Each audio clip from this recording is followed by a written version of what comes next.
अस्सलाम वालेकुम दोस्तों, मैं असगर चौधरी और ख़बर एक आपके सामने लेकर आया हूँ। 5 जून को जो बजट था, बजट में अब क्या प्रॉब्लम आ गई है कि बजट अब जो है वो 5 जून को पेश नहीं हो रहा है। एक तो हमारी ये कोशिश होती है कि हम सिर्फ़ ख़बर आप तक लेकर आएँ और ख़बरियत की हद तक ही हम रहे। किसी को बयानिया किसी के बयानिए को आगे ले जाने की हमें कोई ज़रूरत नहीं है। और जो हक़ाइक़ हैं, वो हक़ाइक़ ही सिर्फ़ आपके सामने रखें। तो सबसे पहले आपको बता दें कि हुकूमत के लिए मुश्किलात जो हैं वो ख़ासी बढ़ चुकी हैं।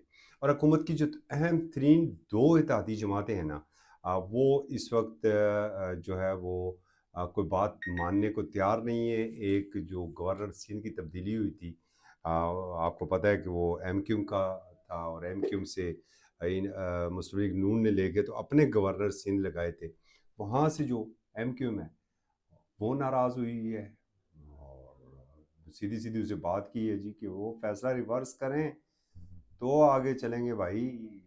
भाई चूँकि है भी बजट, और जब बजट हो और फिर बजट अगर पास ना हो सके तो एक किस्म का वो उस हुकूमत के खिलाफ एक अदम एतमाद होता है। दूसरा इशू ये है कि एक तो ये आ गया एमक्यूएम वाला, और दूसरा ये है कि जो बिलावल भुट्टो जरदारी जो हैं वो मानने को तैयार नहीं है और हुकूमत मनवाना चाहती है। अब हुकूमत मनवाना क्या चाहती है, ज़रा थोड़ा-सा उसके ऊपर आपको बता दें। और जो सबसे अहम खबर भी इस वक़्त टॉक ऑफ टाउन यही है। जो पार्लिमानी ज़राए हैं, हमारे पार्लिमानी ज़राए का ये कहना है कि जो बजट वफ़ाकी मीज़ानिया है 2026-27, ये जो 5 जून को शाम 5 बजे कौमी असम्बली में पेश होना था और उसी शाम 6 बजे इसने सेनेट ऑफ पाकिस्तान में फ़ाइनेंस बिल की सूरत में पेश होना था।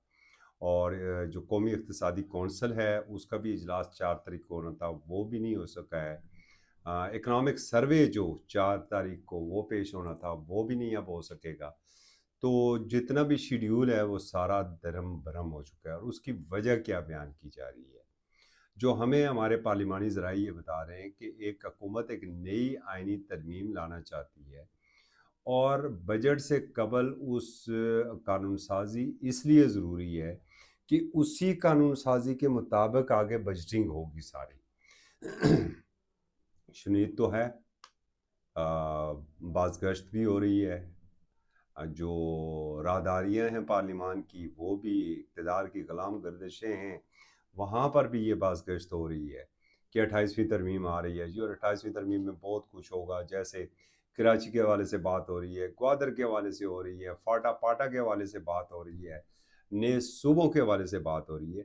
तो ये अच्छा खासा एक पेंडोरा बॉक्स खुला हुआ, और इसमें इस वक्त जो रुकावट है वो पाकिस्तान पीपल्स पार्टी है, मतलब बिलावल भुट्टो जरदारी। और गुज़श्ता रोज़ आपने जीबी इलेक्शन के दौरान शगर में जो उनका अपना खिताब था, शिगर खिताब में उन्होंने ये कहा था कि इस्लामाबाद में बैठे लोग कराची और ग्वादर का कंट्रोल तक लेना चाहते हैं।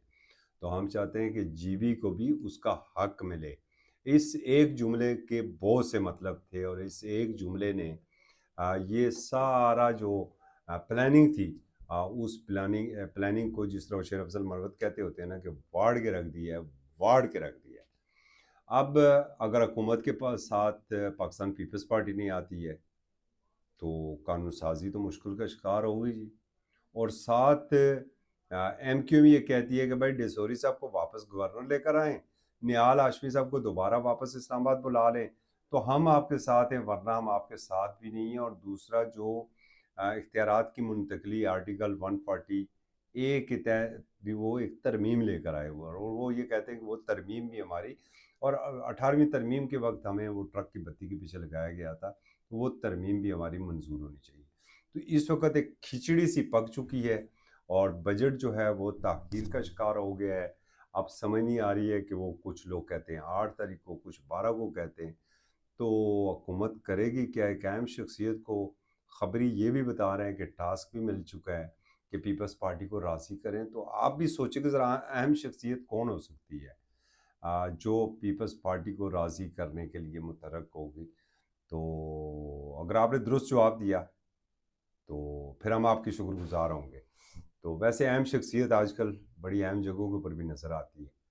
तो इसलिए अब तक के लिए ये खबर है, फिर दूसरी कोई खबर देखेंगे, और फिर अगले में हम आपको پاکستان تحریک انصاف کے ان سائڈ کیا چل رہا ہے اس سے آگاہی دیں گے. اب تک کے لیے اتنی اجازت دیجیے. اللہ حافظ.